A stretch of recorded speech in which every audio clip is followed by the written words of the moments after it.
Philosophers ने सिर्फ दुनिया को समझाने की कोशिश की है अलग अलग तरीकों से, लेकिन ज़रूरत दुनिया को बदलने की है।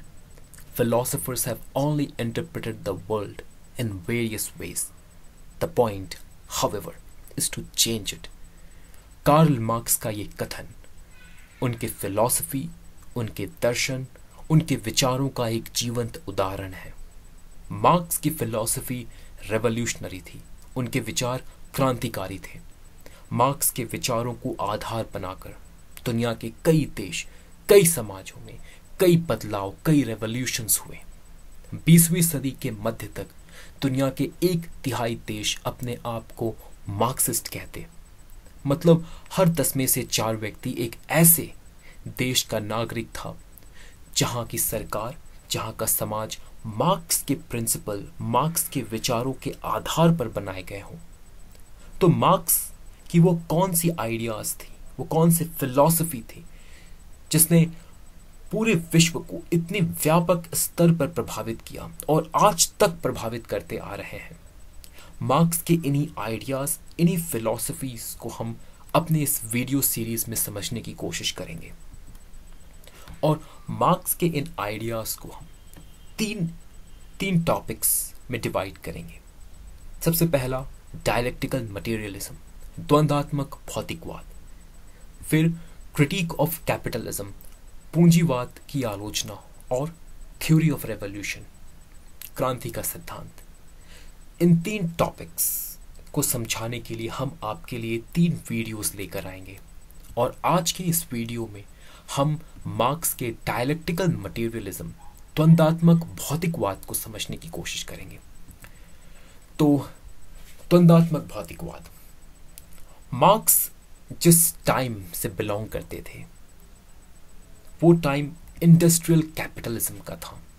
19th century Europe, capitalism and industrialism. Industrial capitalism, औद्योगिक क्रांति पूरे यूरोप में धीरे धीरे फैल रही थी और औद्योगिक क्रांति, इंडस्ट्रियल रेवोल्यूशन से होने वाले जो दुष्प्रभाव थे, जो इल इफेक्ट्स थे इंडस्ट्रियल रेवोल्यूशंस के, वो भी हमें साफ तौर पर समाज में नजर आ रहे थे। जैसे वर्किंग क्लास का poor condition, exploitation, working class का शोषण पूंजीपतियों के द्वारा, पॉवर्टी, गरीबी और इकोनॉमिक इनइक्वालिटी, आर्थिक असमानता। मार्क्स को ये सब कुछ दिखाई दे रहा था, सब कुछ। वर्किंग क्लास का पुअर कंडीशन, उनका एक्सप्लॉयटेशन, पॉवर्टी, गरीबी और economic inequality. Marks present society को समझना चाहते थे।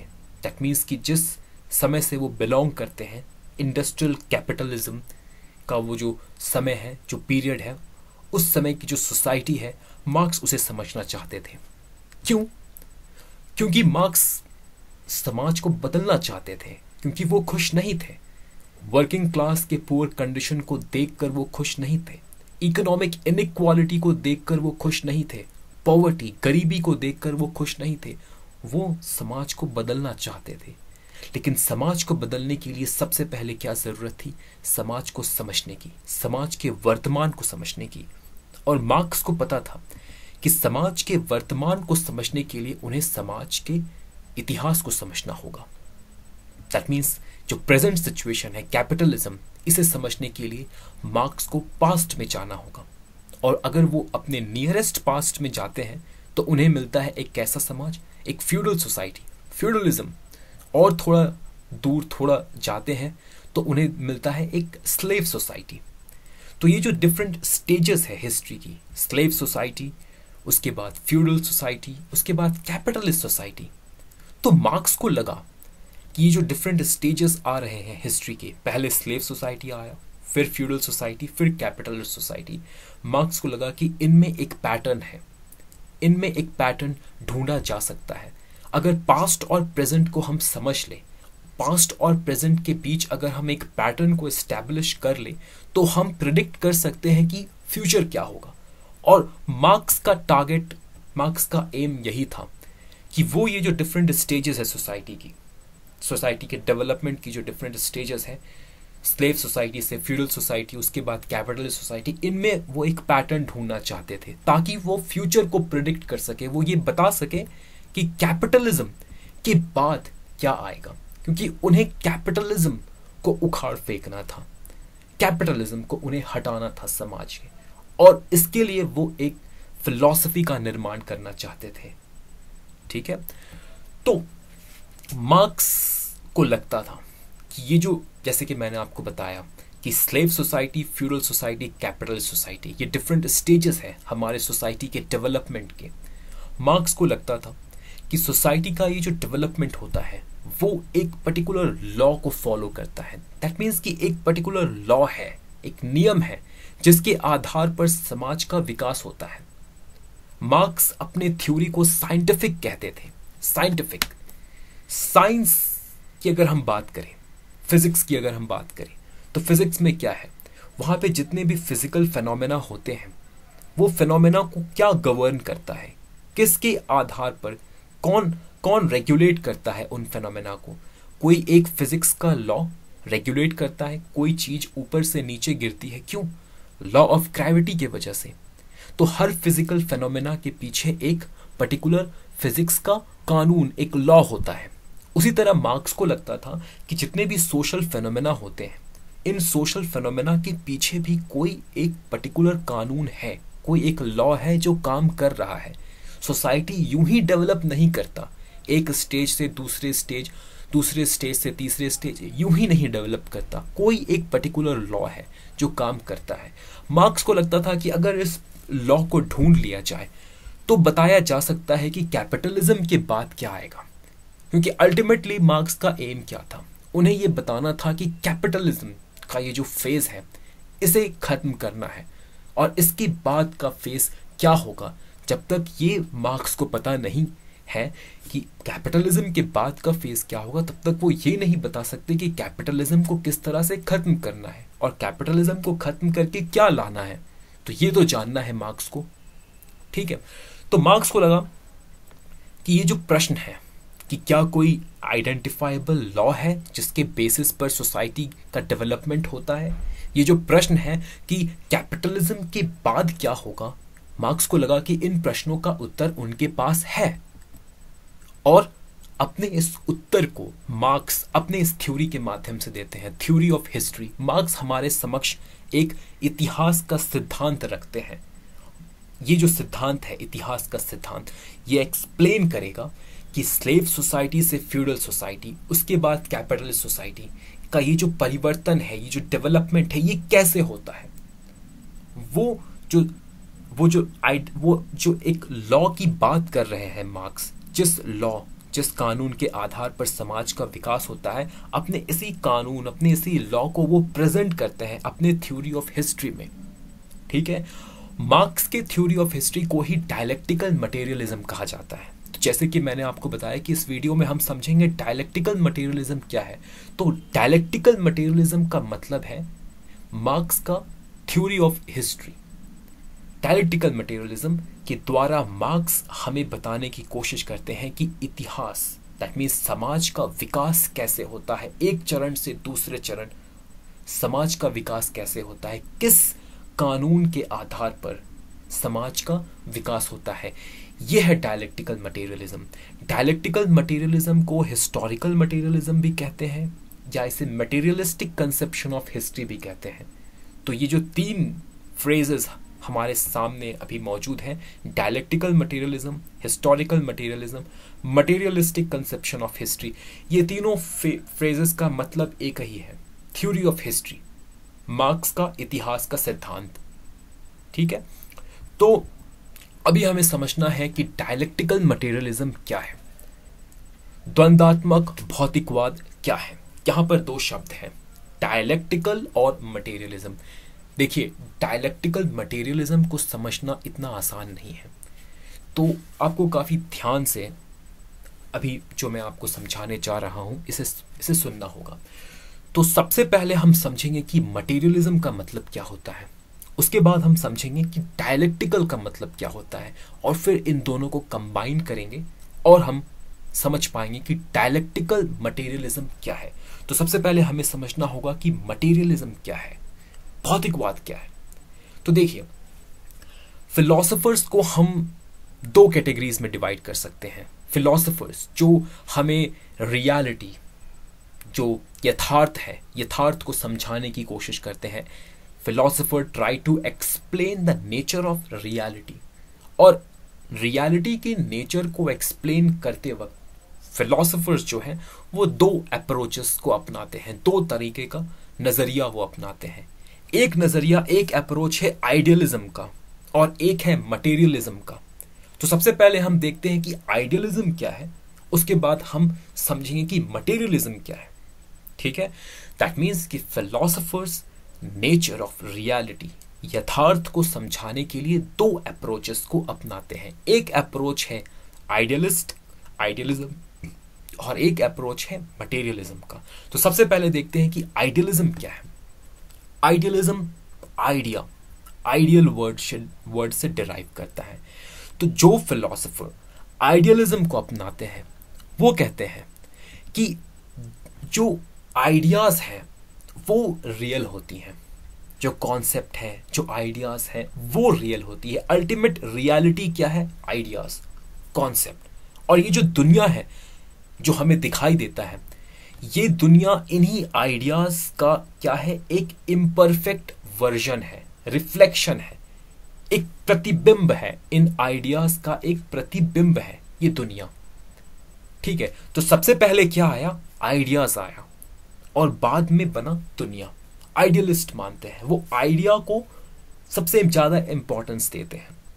उनके अकॉर्डिंग आइडियाज ही रियल है, जो कॉन्सेप्ट्स हैं, जो आइडियाज हैं वो रियल है।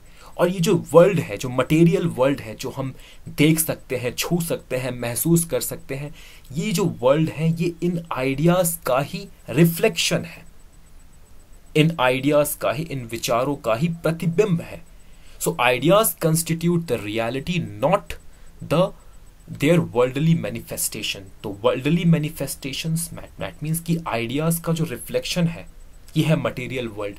तो मटेरियल वर्ल्ड और आइडियाज, इन दोनों में रियल कौन है? आइडियाज रियल है, मटेरियल वर्ल्ड तो सिर्फ रिफ्लेक्शन है इन आइडियाज का। ठीक है, तो ये है आइडियलिज्म। देखिए, ये जो कॉन्सेप्ट मैप मैंने बनाया है, इससे हम थोड़ा सा और इसे डिटेल में समझते हैं। फॉर आइडियलिस्ट के लिए आइडियाज जो है वो सबसे इंपॉर्टेंट है, और इन आइडियाज का ही इम्परफेक्ट कॉपी है ये जो मटेरियल वर्ल्ड है। तो आइडियाज ऊपर है, मटेरियल वर्ल्ड नीचे। इन आइडियाज का ही इम्परफेक्ट कॉपीज क्या है? ये मटेरियल वर्ल्ड।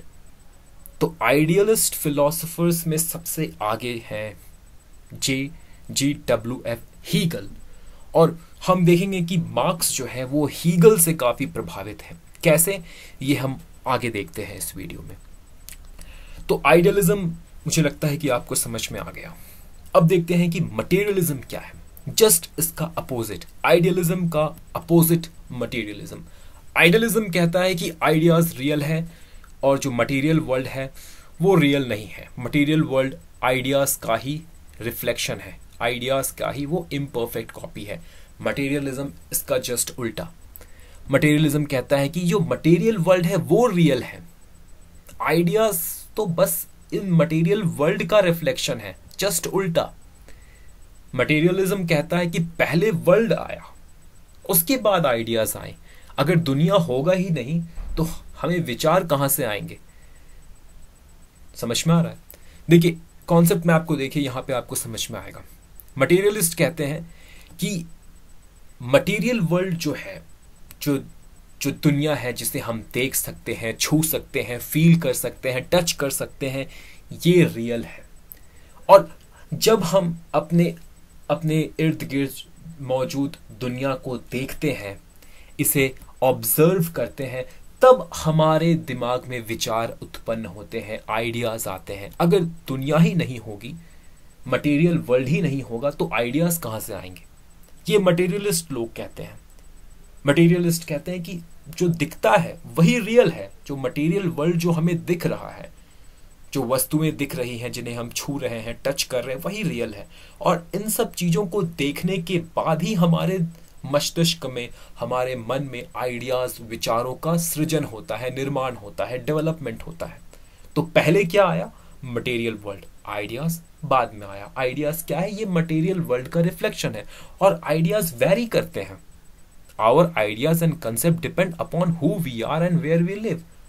आइडियाज वेरी करते हैं। हिस्ट्री के डिफरेंट स्टेजेस में आप चले जाएं तो different stages, that means different type of world, material development का लेवल अलग अलग होगा। स्लेव सोसाइटी का कंडीशन अलग था, फ्यूडल सोसाइटी का कंडीशन अलग है, और कैपिटलिस्ट सोसाइटी का कंडीशन अलग है।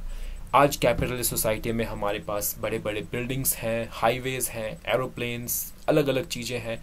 स्लेव सोसाइटी में ये सब चीज़ें नहीं थी। तो कैपिटलिस्ट सोसाइटी में जो लोग होंगे उनका आइडियाज़ अलग होगा, क्योंकि उनका जो मटेरियल वर्ल्ड है वो अलग है। स्लेव सोसाइटी या फ्यूडल सोसाइटी में जो लोग थे उनका आइडियाज़, उनका कॉन्सेप्ट अलग होगा, क्योंकि उनके अराउंड जो मटेरियल वर्ल्ड थी वो अलग है।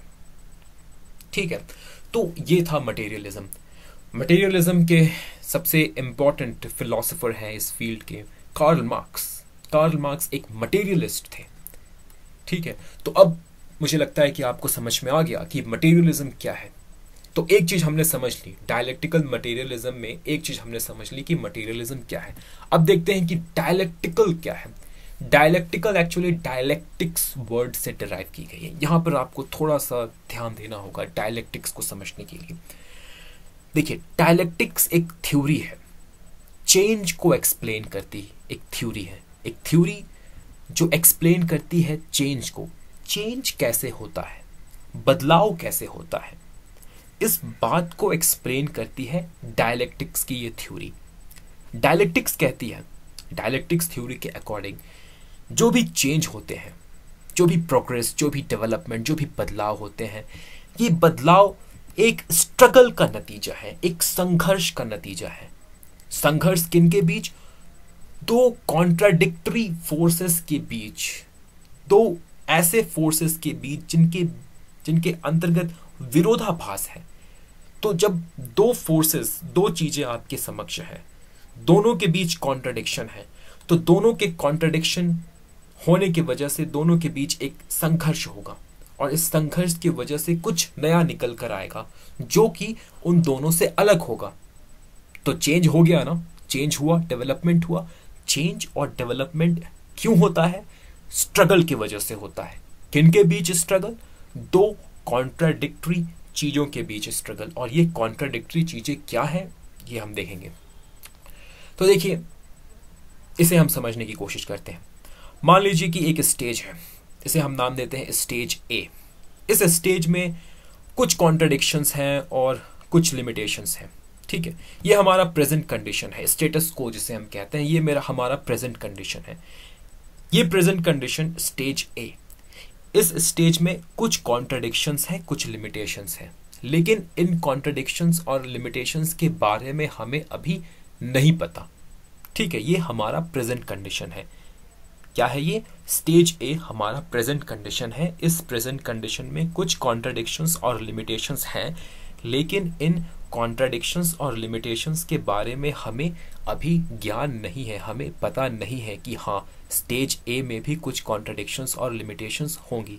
ये स्टेटस को है, इसे हम थीसिस कहेंगे। क्या कहेंगे? थीसिस। कुछ समय के बाद स्टेज ए की कॉन्ट्राडिक्शंस और लिमिटेशंस जो है वो सामने आने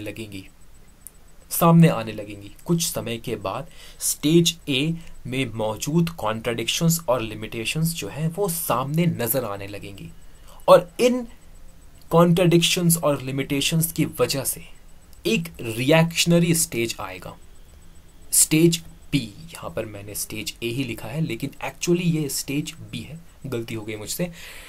एक रिएक्शनरी स्टेज बनेगा, स्टेज बी। और ये जो स्टेज बी होगा, इस स्टेज बी में भी कॉन्ट्राडिक्शंस होंगी, लिमिटेशंस होंगी, लेकिन ये कॉन्ट्राडिक्शंस और लिमिटेशन स्टेज ए के तुलना कम होगी। ठीक है, तो स्टेज बी जो है वो स्टेज ए का ही एक रिएक्शनरी वर्जन है, रूप है।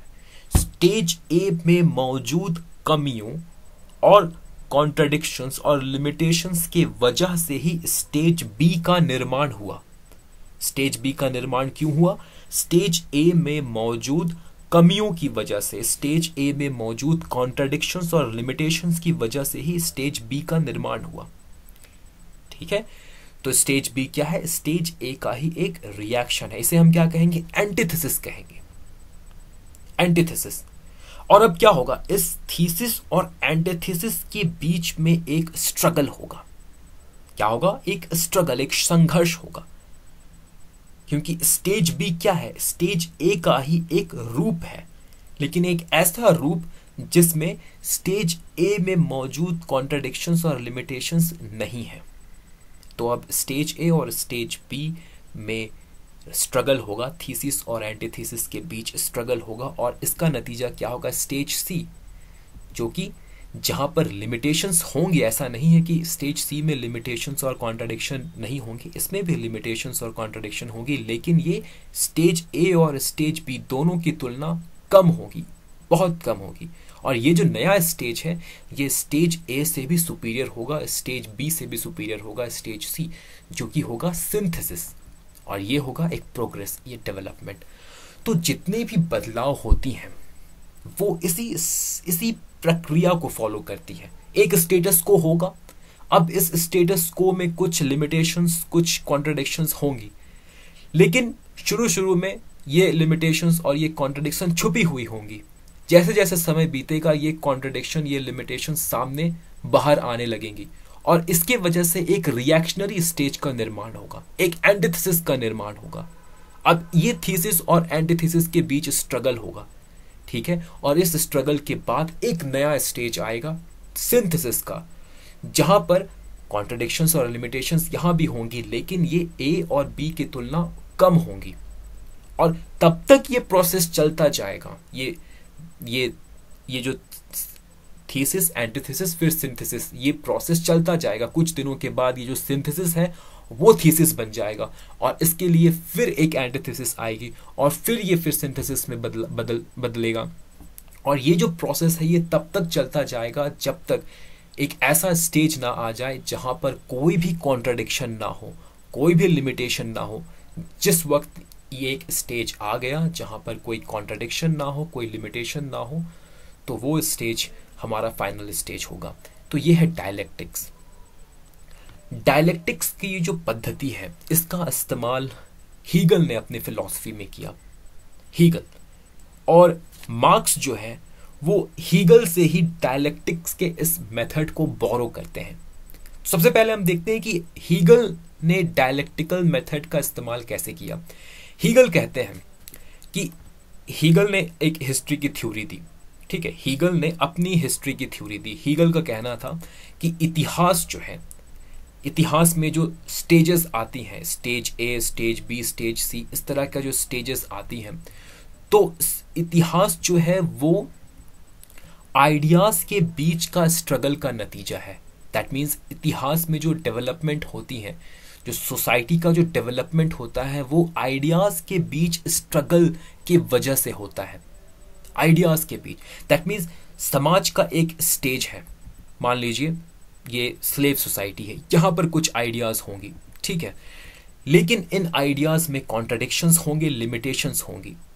इन आइडियाज में क्या होंगे? कॉन्ट्रडिक्शंस होंगी, लिमिटेशंस होंगी, और फिर इन कॉन्ट्रडिक्शन और लिमिटेशंस की वजह से एक नए आइडिया का जन्म होगा जो एंटीथेसिस होंगी, और फिर इस थीसिस और एंटीथेसिस के बीच संघर्ष होगा, और फिर एक सिंथेसिस बनेगी।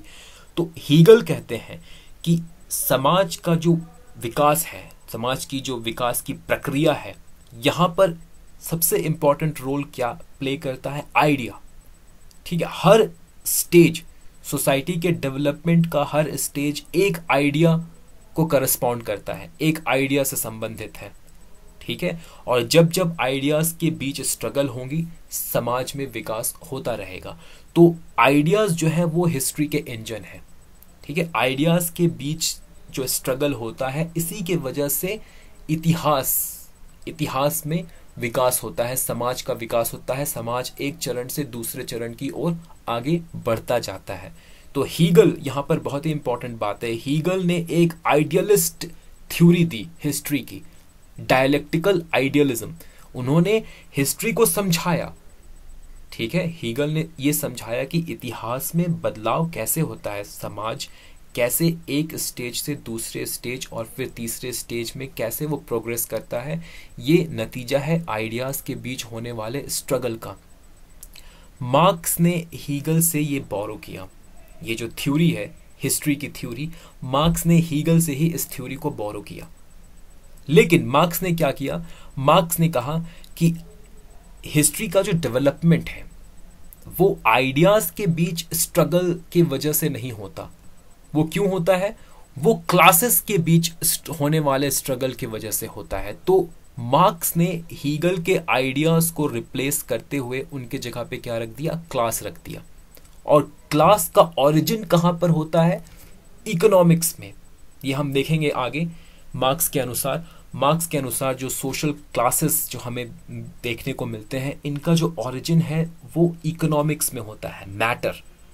ठीक है, वो किसी आइडिया की बात नहीं करते। क्लासेस का जो ओरिजिन है वो इकोनॉमिक्स में होता है, इकोनॉमिक ओरिजिन की वो बात करते हैं। जितने भी समाज में क्लासेस है, इनका ओरिजिन के पीछे इकोनॉमिक रीजन है। इसीलिए मार्क्स कहते हैं कि सोसाइटी का जो डेवलपमेंट होता है वो क्लासेस के बीच होने वाले स्ट्रगल की वजह से होता है।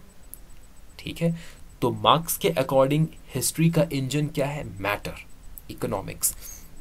तो देखिए, तो मार्क्स का कहना है कि जो स्टोरी है ह्यूमन हिस्ट्री क्या है, history is a story of human labour and struggle.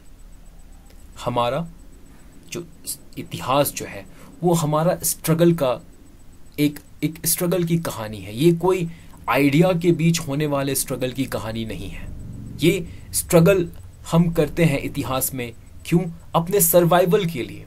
इतिहास क्या है, एक स्ट्रगल है जहां पर व्यक्ति क्या है, सर्वाइवल के लिए स्ट्रगल करता है। हमें सर्वाइव करना होता है, नेचर के अगेंस्ट हम स्ट्रगल करते हैं, और नेचर के ही अगेंस्ट नहीं, हमें एक दूसरे के अगेंस्ट पे स्ट्रगल करना पड़ता है। एक क्लास और एक क्लास के अगेंस्ट, एक क्लास दूसरे क्लास के अगेंस्ट स्ट्रगल करते हुए सर्वाइव करने की कोशिश करता है। तो हिस्ट्री क्या है, history is the story of our struggle, the struggle that we do against the nature and against one another. ठीक है, मार्क्स लिखते हैं, द हिस्ट्री ऑफ ऑल हिथेटो existing society is the history of class struggle. अभी तक जितनी भी समाज हुई हैं मानव इतिहास में, सारे समाजों की जो इतिहास है वो वर्ग संघर्ष का इतिहास है। इतिहास का मतलब ही वर्ग संघर्ष है। History is nothing but the story of class struggle. तो यहां देखिए, मार्क्स जो है हीगल से बोरो कर रहे हैं।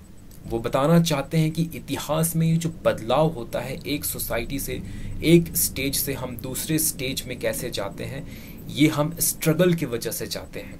ठीक है, और यहाँ पर स्ट्रगल किनके बीच हो रहा है, क्लासेस के बीच हो रहा है।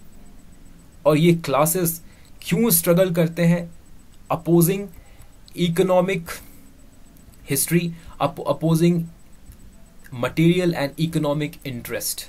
इन क्लासेस का जो इकोनॉमिक और मटेरियल इंटरेस्ट होता है ये अपोजिंग होता है, और इसके वजह से क्लासेस स्ट्रगल करते हैं। तो जैसे कि स्लेव सोसाइटी की अगर हम बात करें, तो स्लेव सोसाइटी में दो क्लासेस थी, मास्टर एंड स्लेव, और इन दोनों में स्ट्रगल हुआ। फिर हम बढ़े फ्यूडल सोसाइटी की ओर, यहाँ पर है लॉर्ड और सर्फ, ये दो क्लासेस थी, इनके बीच स्ट्रगल हुआ। फिर हम बढ़े कैपिटलिस्ट सोसाइटी की ओर, यहाँ पर थी कैपिटलिस्ट और वर्कर क्लास। अब इनके बीच स्ट्रगल होगा, और इनके बीच स्ट्रगल होगा तो एक नया स्टेज का निर्माण होगा, हम एक नए स्टेज की ओर बढ़ेंगे। ठीक है, तो मार्क्स यहां पर एक मटेरियलिस्टिक कंसेप्शन ऑफ हिस्ट्री का एक भौतिकवादी व्याख्या वो कर रहे हैं। वो कह रहे हैं कि इतिहास की जो प्रक्रिया है, समाज की जो विकास की प्रक्रिया है, इसके पीछे जो मेन कारण है वो है क्लास स्ट्रगल, वर्ग संघर्ष। और क्लास का जो निर्माण है वो इकोनॉमिक रीजन से होता है। ठीक है, तो इसीलिए मार्क्स को इकोनॉमिक डिटर्मिनिस्ट भी कहा जाता है, क्योंकि वो हर चीजों को अल्टीमेटली इकोनॉमिक्स से लाकर जोड़ देते हैं। इसे हम समझेंगे जब हम ये समझ लेंगे कि क्लासेस का ओरिजिन कैसे होता है, ओरिजिन ऑफ क्लास, मार्क्स की जो सिद्धांत है ओरिजिन ऑफ क्लास की, जब हम इसे समझ लेंगे तो हम ये बता पाएंगे कि मार्क्स को इकोनॉमिक डिटर्मिनिस्ट क्यों कहा जाता है। देखिए मार्क्स क्या कहते हैं कि before man do anything else they must first produce the means of their subsistence. सबसे इंपॉर्टेंट काम हमारे लिए क्या है, हमें अपने आप को एग्जिस्टेंस में रखना है, मतलब हमें अपने फिजिकल एग्जिस्टेंस के बारे में सोचना है, हमें खुद को जीवित रखना है, अपने सब्सिस्टेंस का उपाय हमें करना है। और उसके लिए हमें क्या करना होगा, हमें प्रोड्यूस करना होगा उन चीजों को जिनके होने से हम जीवित रह पाएंगे। यही अल्टीमेट ऑब्जेक्टिव है। बेसिक ह्यूमन एक्टिविटी क्या है मार्क्स के according, material production, food, cloth, house, यही तो हमारा बेसिक ह्यूमन एक्टिविटी है, मटेरियल प्रोडक्शन। मार्क्स कहते हैं कि चीजों को प्रोड्यूस करना यही हमारा मटेरियल, यही हमारा बेसिक एक्टिविटी है, ह्यूमन एक्टिविटी। बाकी जो भी चीज होंगी सब इसके बाद आएंगी। सबसे पहले तो हमें यही करना है, अपने सब्सिस्टेंस के मीन्स को हमें इंश्योर करना है, प्रोड्यूस करना है, हर वो चीजों का हमें इंतजाम करना है जिसके वजह से, जिसके कारण हम अपने आप को जीवित रख पाएंगे। तो हमारा बेसिक ह्यूमन एक्टिविटी क्या है, मटेरियल प्रोडक्शन, ये मार्क्स कहते हैं। और मटेरियल प्रोडक्शन के लिए दो चीजों की जरूरत होती है, एक है मटेरियल फोर्स ऑफ प्रोडक्शन और एक है social relation of production. Material force of production का मतलब है कि वो कौन सी चीजें जो आपको प्रोडक्शन में मदद करती हैं, जैसे raw materials, tools, equipment, machines, factories, ये सब क्या है, ये मटेरियल फोर्स ऑफ प्रोडक्शन है। इनके माध्यम से ही, इनको यूज करके ही आप जो है चीजों का निर्माण कर पाएंगे, चीजों को प्रोड्यूस कर पाएंगे। ये है मटेरियल फोर्स ऑफ प्रोडक्शन, ठीक है।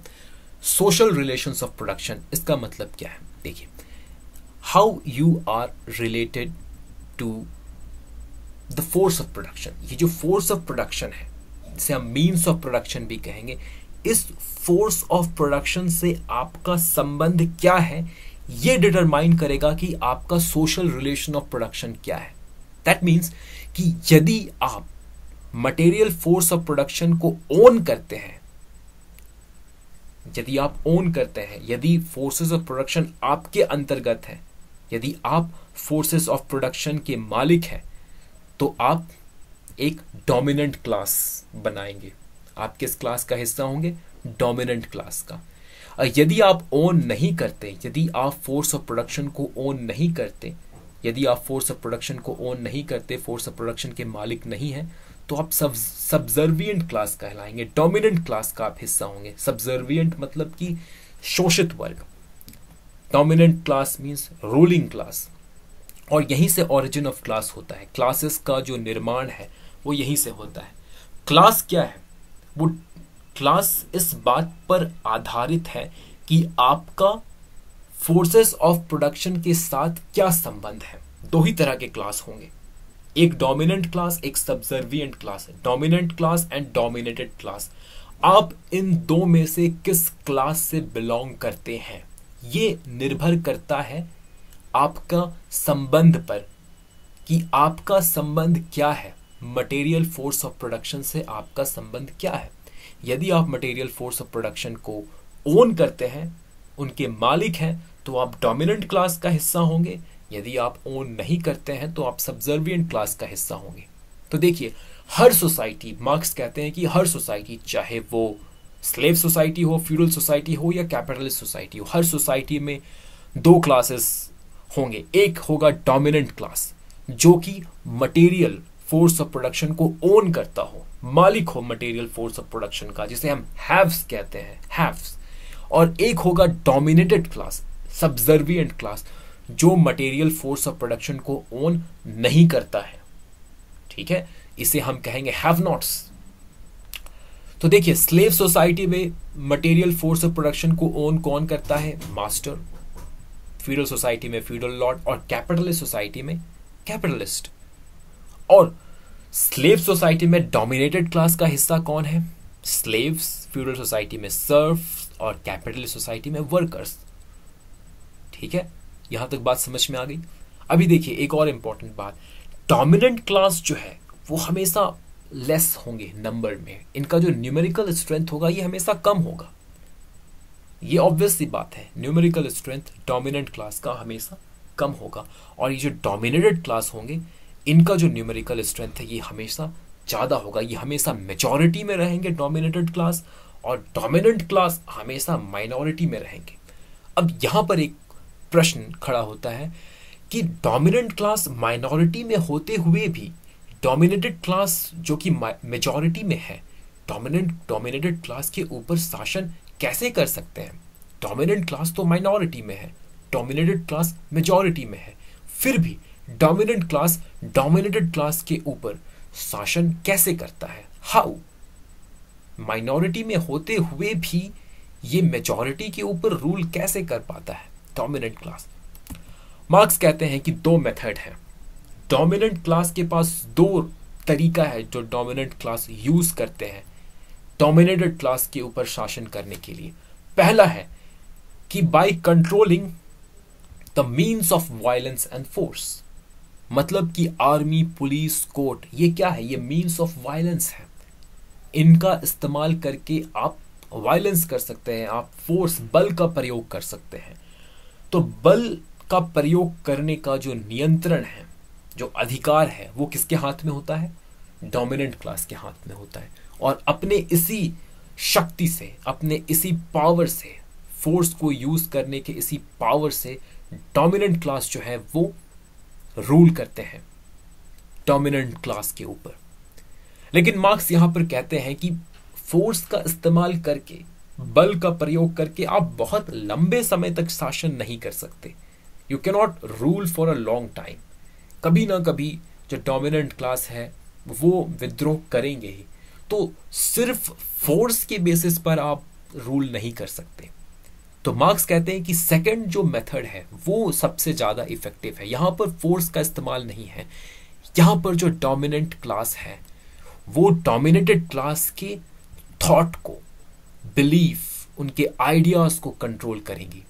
और यहां पर हम वर्किंग क्लास की बात करेंगे, हम स्लेव और फ्यूडल सोसाइटी की बात नहीं करेंगे, हम कैपिटलिस्ट सोसाइटी की अब बात करेंगे। तो जो कैपिटलिस्ट क्लास है वो किस तरह वर्किंग क्लास को कंट्रोल करता है? एक तो है तरीका जो मीन्स ऑफ वायलेंस है, मीन्स ऑफ फोर्स है, उसको कंट्रोल करके, ठीक है। लेकिन ये जो पहला वाला तरीका है, मीन्स ऑफ वायलेंस, फोर्स को कंट्रोल के माध्यम से कंट्रोल करना वर्किंग क्लास को, ये बहुत ज्यादा स्टेबल नहीं है।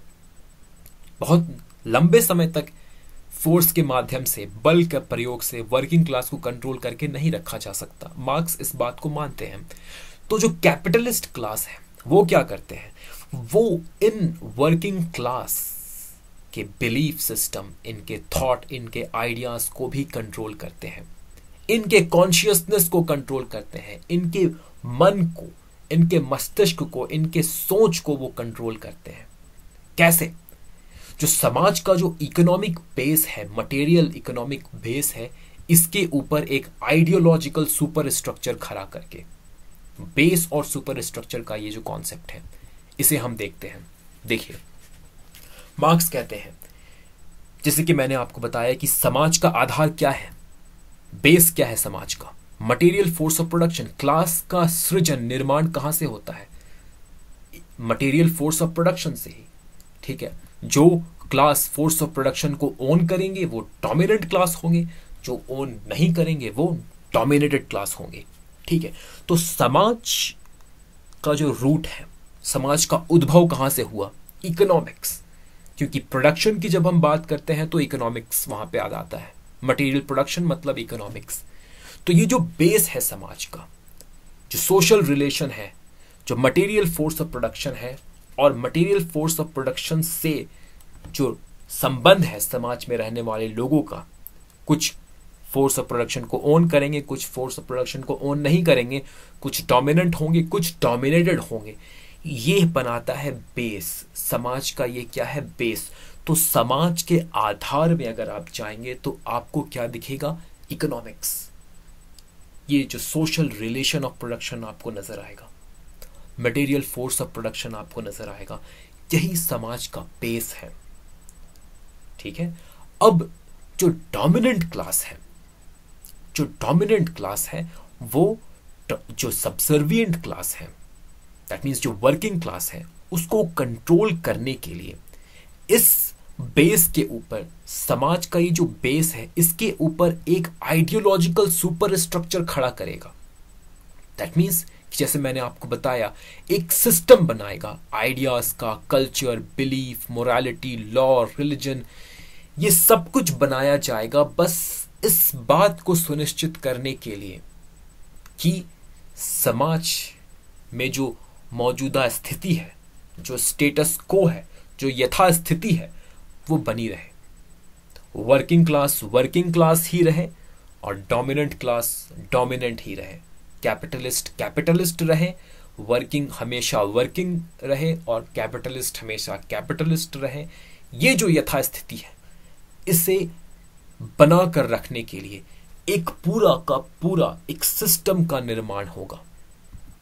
सोसाइटी और कल्चर जिसे हम कहते हैं, तो सोसाइटी और कल्चर का आधार क्या है? मार्क्स के according economics will cause society and society will cause culture.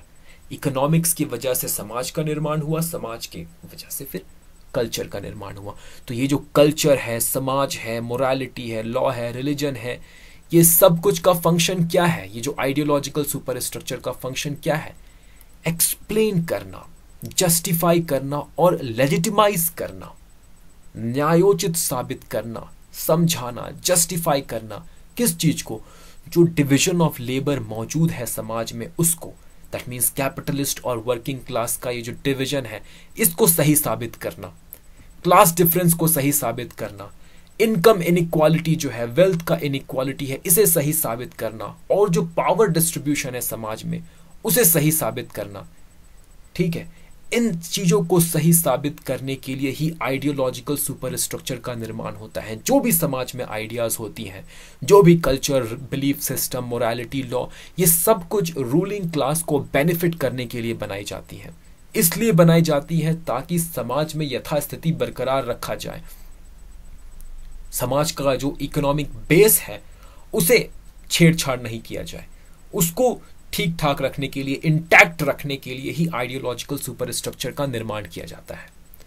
ठीक है, तो जब तक ये स्थिति बनी हुई है, वर्किंग क्लास जब तक इस सिस्टम के अंतर्गत होंगे, जब तक वर्किंग क्लास को लगेगा कि हाँ, जो आइडियाज हैं, जो बिलीफ सिस्टम है, जो कल्चर है, जो मोरालिटी है, जो लॉ है, रिलीजन है, ये सब कुछ सही है, तब तक वर्किंग क्लास एक फॉल्स कॉन्शियसनेस, एक झूठा मानसिकता के अंतर्गत होंगे। कब? जब वर्किंग क्लास को लगेगा कि रूलिंग क्लास के द्वारा बनाए गए जो भी आइडियाज हैं, कल्चर है, बिलीफ, वो सही है, तब वर्किंग क्लास एक फॉल्स कॉन्शियसनेस के अंतर्गत होंगे। उन्हें खुद के बारे में पता नहीं होगा कि उनका शोषण हो रहा है, उन्हें नहीं पता, उनके साथ गलत हो रहा है, उन्हें नहीं पता। वो जो कुछ घटना घट रही है, जो कुछ बताया जा रहा है उन्हें, जिस तरह का कल्चर बनाया गया, बिलीफ सिस्टम बनाया गया, बस आंख बंद करके उन्हें वो फॉलो करते जा रहे हैं।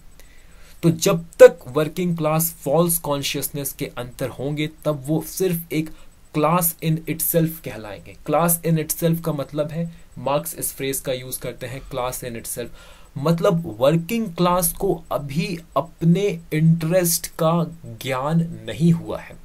वर्किंग क्लास को अभी नहीं पता चला है कि उनका एक्सप्लॉयटेशन हो रहा है कैपिटलिस्ट के द्वारा। ठीक है, जब तक, क्योंकि वर्किंग क्लास के ऊपर एक फॉल्स कॉन्शियसनेस का, उनके आंखों में एक फॉल्स कॉन्शियसनेस का पर्दा चढ़ा हुआ है। क्योंकि वर्किंग क्लास को कंट्रोल कैसे किया जा रहा है? इनडायरेक्ट तरीके से कंट्रोल किया जा रहा है कैपिटलिस्ट के द्वारा। एक आइडियोलॉजिकल सुपर स्ट्रक्चर बनाकर कंट्रोल किया जा रहा है वर्किंग क्लास को, और वर्किंग क्लास को इस बात का एहसास भी नहीं है, पता भी नहीं है कि उन्हें इस तरह से कंट्रोल किया जा रहा है। वर्किंग क्लास के भीतर पोटेंशियल है कैपिटलिस्ट के अगेंस्ट रिवोल्ट करने की, उनके अगेंस्ट एक विद्रोह करने का उनके भीतर पोटेंशियल है, काबिलियत है, लेकिन अभी ये पोटेंशियल, अभी इस काबिलियत का इस वर्किंग क्लास को एहसास नहीं है। और जब तक अपने इस पोटेंशियल का एहसास वर्किंग क्लास को नहीं होगा, तब तक वर्किंग क्लास जो है एक क्लास इन इटसेल्फ बनकर रहेगा। और क्लास इन इटसेल्फ बनकर वो कब तक रहेगा? जब तक वो इस फॉल्स कॉन्शियसनेस के अंतर्गत रहेगा, इस आइडियोलॉजिकल सुपर स्ट्रक्चर के अंतर्गत रहेगा। तो कैपिटलिज्म को समाप्त करने के लिए सबसे पहला कदम है कि वर्किंग क्लास का ये जो फॉल्स कॉन्शियसनेस है, इसे खत्म किया जाए। उन्हें क्लास इन इटसेल्फ से क्लास फॉर इटसेल्फ बनाया जाए। ये कैसे होगा? मार्क्स कहते हैं कि इस परिवर्तन का जो बीज है, जो सीड है, वो कैपिटलिज्म के भीतर ही मौजूद है। कैपिटलिज्म अपने अंदर मौजूद कॉन्ट्रडिक्शंस की वजह से ही समाप्त होगा। कैसे? ये हम अपने नेक्स्ट वीडियो में समझेंगे। इस वीडियो में हमने डायलेक्टिकल मटेरियलिज्म को समझने की कोशिश की।